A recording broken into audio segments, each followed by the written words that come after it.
मैं तो भाई तेजस्वी को सपोर्ट करता हूँ। हाँ। जमुना का काम, सफाई का काम शुरू चल रहा है, तो ये बात मान के रखिए कि जमुना की सफाई और दिल्ली का डेवलपमेंट ये आपका नवंबर तक दिखेगा, जब तक कि छठ पूजा नहीं हो जाती। बिहार भैया जो विपक्ष है ना वो सरकार बना लेगी बिहार, क्योंकि इनको जो अपनी हार है ना वो दिखाई देने लगी।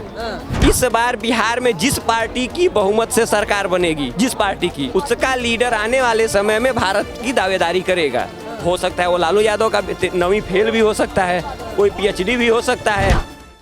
बिहार में मंत्रिमंडल का विस्तार होता है और 7 के 7 मंत्री बीजेपी के खाते में आते हैं। क्या लगता है क्या चल रहा है इस टाइम बिहार में? क्या चल रहा है? जो महाराष्ट्र में चला है, जो बड़ी पार्टी है उसकी सरकार है, ठीक है। वो तो मोदी जी ने ये कहा था कि भैया देखिए ऐसा है कि आप हमारे बड़े भाई हैं इसलिए आपको सत्ता में बैठाए हुए हैं, तो ये तो चलता रहेगा। ये इंडिकेशन है। देखिए, बिहार की राजनीति शुरू होती है दिल्ली से और दिल्ली की राजनीति होती है बिहार से, ठीक है। तो नेक्स्ट 8 महीने जो हैं वो भाजपा के लिए बहुत ही महत्वपूर्ण है। अब भाजपा क्या कर रही है, बड़े ध्यान से सुनिएगा। आज ही DTC की रिपोर्ट आई है, आ गई ना, पहला CAG की रिपोर्ट खुली है, उसमें ये आया है कि 60,576 करोड़ रुपए का नुकसान जो है वो DTC को है। कितना? 60,000 60,000 करोड़ का नुकसान दिल्ली DTC को है, ठीक है। उसकी रिपोर्ट आज खुल के आई है। उनकी 45% बसें खराब हैं और 13 से 15% बसें ऐसी हैं जो रूट पे खराब हो जाती है। तो मतलब कुल मिला के 60% बसें इनके चलती नहीं। एक कुछ चीज खुल गया, सरकार ने बोला हम इसको रिपेयर करेंगे। जमुना का काम, सफाई का काम शुरू चल रहा है, तो ये बात मान के रखिए कि जमुना की सफाई और दिल्ली का डेवलपमेंट ये आपका नवंबर तक दिखेगा, जब तक कि छठ पूजा नहीं हो जाती। चुनाव को लेकर बिहार को टारगेट किया जाएगा, क्योंकि 8 महीने में इनको दिल्ली को चमकाना है।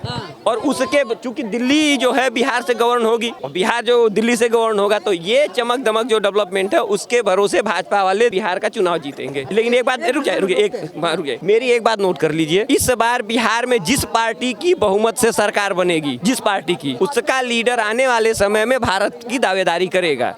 हो सकता है वो लालू यादव का 9वीं फेल भी हो सकता है, कोई PhD भी हो सकता है, या कोई अन्य शीर्ष नेता जो किसी के बारे में पता नहीं। तो इसलिए सुन ली। और उसके बाद बीजेपी वाले दिसंबर आते आते केवल एक ही नारा देंगे, दिल्ली में प्रॉब्लम, इसका जिम्मेदार केजरीवाल। जैसे मोदी जी आज तक 70 सालों से सारी जिम्मेदारी कांग्रेस की देते हैं, वैसे दिल्ली की CM जो है आने वाले सारे डेवलपमेंट कार्यों को रोक के उसकी सारी जिम्मेदारी केजरीवाल को देंगी। आज के 8 दिसंबर में हम लोग यही चर्चा करेंगे और मिला जाएगा। ये भी देख लेंगे। क्या लगता है क्या माहौल बनता हुआ दिख रहा है बिहार में? बिहार भैया जो विपक्ष है ना वो सरकार बना लेगी बिहार, क्योंकि इनको जो अपनी हार है ना वो दिखाई देने लगी। नीतीश जी को अपनी हार जो है दिखाई देने लगी, इसीलिए हड़बड़ाहट सी उनको लग गई है। अब वो एकदम भाजपा को वो एकदम उसके मोदी जी के पैर में पड़ चुके हैं। मुझसे कुछ नहीं हो रहा है, अब आप देख लो, सिर्फ मुझे मुख्यमंत्री बना लो। ऐसे मुख्यमंत्री की जरूरत क्या है भैया? ऐसे मुख्यमंत्री की जरूरत नहीं जाके किसी के चरणों में गिर जाओ। गिरना है तो जनता के चरणों में गिरो, काम करो। अभी तुम्हारे पास टाइम है, हो सकता है तुम आ भी जाओ, लेकिन उनको क्या है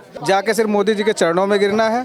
सरेंडर कर रहे हैं। देखिए, ऐसा है कि भाजपा वाले पॉलिटिक्स जो करते हैं ना, उनका एक बहुत अच्छा सा नेचर है। उनका नेचर है कि वो इंतजार करना जानते हैं, ठीक है। ध्यान रखिएगा, 125 से ज्यादा विधानसभा के मेंबर होने के बाद महाराष्ट्र में 40 विधायक लिए हुए एकनाथ शिंदे की सरकार बनी कि नहीं बनी? उनको मुख्यमंत्री बनाया कि नहीं बनाया? देवेंद्र फडणवीस मुख्यमंत्री बने, उप मुख्यमंत्री बने कि नहीं बने? इस बार बीजेपी उतनी बहुमत लेके आई है, फिर भी मुख्यमंत्री कौन बना? देवेंद्र फडणवीस। तो उसी प्रकार से इस बारी जो है बिहार चुनाव में बीजेपी बड़े भाई के रूप में उभर के आएगी और उसकी सरकार बनेगी।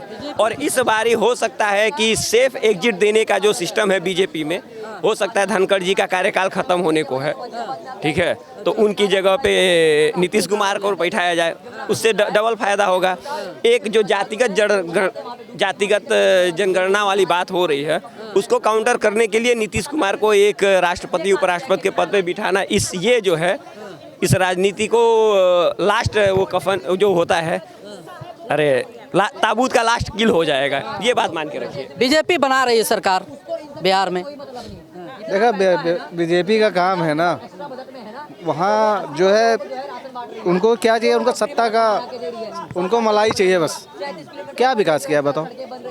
मोदी जी ने सत्ता का मलाई खाने के लिए आती है, सिर्फ सत्ता का मलाई। अगर देख लो, मैं तो जितना तेजस्वी को जानता हूँ, लालू को तो मैं नहीं जानता, वो तो भ्रष्टाचारी हैं, सब जानते हैं। लेकिन उसने 18 महीने में जितना काम किया है ना, नीतीश कुमार अभी 17-18 साल से मुख्यमंत्री है, नहीं किया।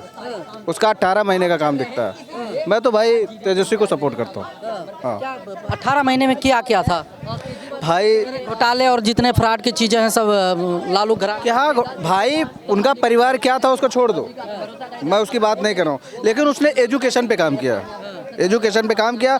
उसकी वजह से नीतीश चाचा ने अभी फिर शिक्षक भर्ती दी, अभी ज्वाइनिंग करवाने वाले हैं मार्च में 10 मार्च तक ज्वाइनिंग करवा देंगे, जिसमें एजुकेशन पे उसने काम किया। खुद एजुकेटेड नहीं है लेकिन एजुकेशन पे काम किया, ये अच्छी बात है उसकी।